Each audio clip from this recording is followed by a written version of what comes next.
लकल हम्द या अल्लाह अस्सलातु वस्सलामु अलैका या रसूल अल्लाह अम्मा बाद। सिलसिला है नाज़रीन के सवालों के जवाब देने का। ख्याल रहे कि नाज़रीन हमारे चैनल के वीडियोस के कमेंट्स में अपने सवालात को लिखते हैं।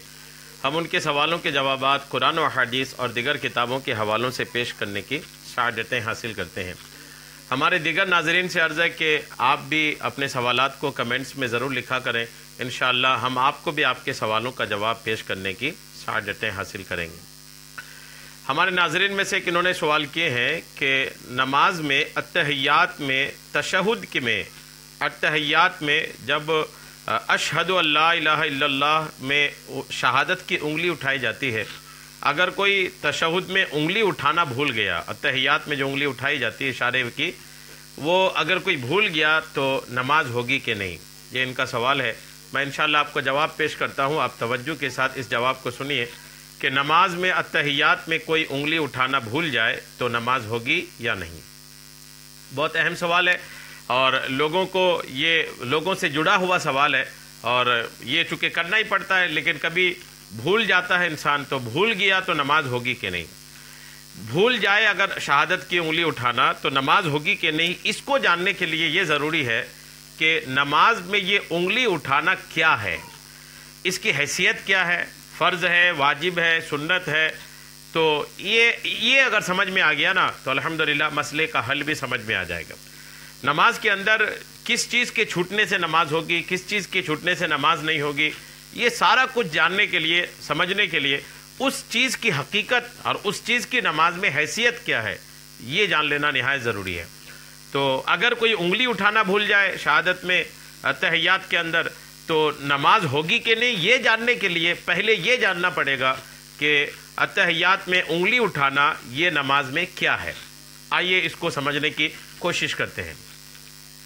नमाज में तशहुद के दौरान कलेमात शहादत अदा करते हुए दाएं हाथ की अंगुश्त शहादत उठाने को रफ़अ सबाबा कहते हैं। इसका अरबी में इसको रफ़अ सबाबा कहते हैं, यानी सबाबा इस उंगली का नाम है। रफ़ा मतलब बुलंद करना, उठाना। ये अमल अहले सुन्नत के फ़ुक़हा के नज़दीक, अहले सुन्नत वल जमात के फ़ुक़हा किराम के नज़दीक ये अमल यानी ऐसा करना, उंगली का उठाना मसनून है, यानी सुन्नत है और सही अहादीस से साबित भी है। ताहम रफ़अ सबाबा यानी उंगली उठाने की मुख्तलिफ सूरतें अहादीस पाक में मज़कूर हैं।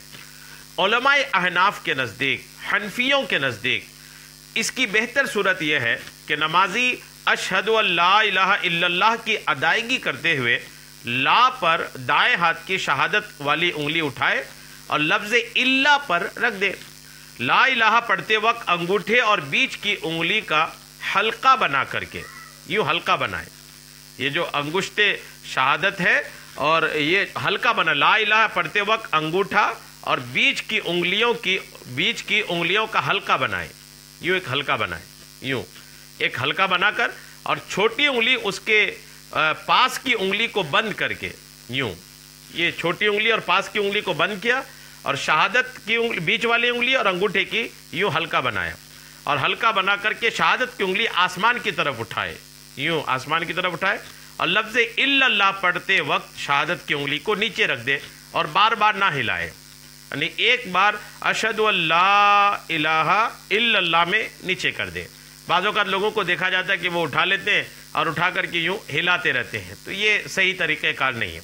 उलमाए अहनाफ के नज़दीक सुन्नत तरीका यही है कि छोटी उंगली और उसके पास वाली उंगली को यूँ मिला ले, अंगूठा और बीच वाली उंगली का हल्का बनाए, गोला बनाए और फिर शहादत की उंगली को अशहदु अल्ला में उठाए, ला इलाहा इल्लल्लाह में गिरा दे। जी हाँ, ये बीच में उठा करके यूँ ना रखे और इल्लल्लाह के बाद भी बाज़ औक़ात लोग उठाकर इसको घुमाते रहते हैं, तो ये सूरत हाल भी सही नहीं है। सही ये है उलमाए अहनाफ के नज़दीक जो मैंने आपको पेश कर दिया है। अच्छा, ये तो समझ में आए कि ये क्या है, नमाज में इसकी हैसियत है, ये सुन्नत है। ये बात क्लियर हो गई कि ये उंगली उठाना नमाज के अंदर ये सुन्नत है। अब जब सुन्नत है तो ये वाज़े हो गया कि अगर कोई शहादत के वक्त उंगली उठाना भूल जाता है तो ये सुन्नत का तर्क है और नमाज के अंदर सुन्नत के तर्क से, तर्क मतलब छूटना, अगर सुन्नत छूट जाती है नमाज के अंदर تو اس سے نماز میں ثواب میں کمی تو ہو جاتی ہے، لیکن نماز ہو جاتی ہے، نماز ہو گئی، چونکہ ایک سنت چھوٹی تو اس سنت کا ثواب کم ہو گیا، لیکن نماز ہونے نہ ہونے کی جہاں تک بات ہے تو نماز ہو جاتی ہے، نماز کے ہونے میں کوئی کمی واقع نہیں ہوتی ہے۔ امید ہے میری بات آپ کو سمجھ میں آ گئی ہوگی۔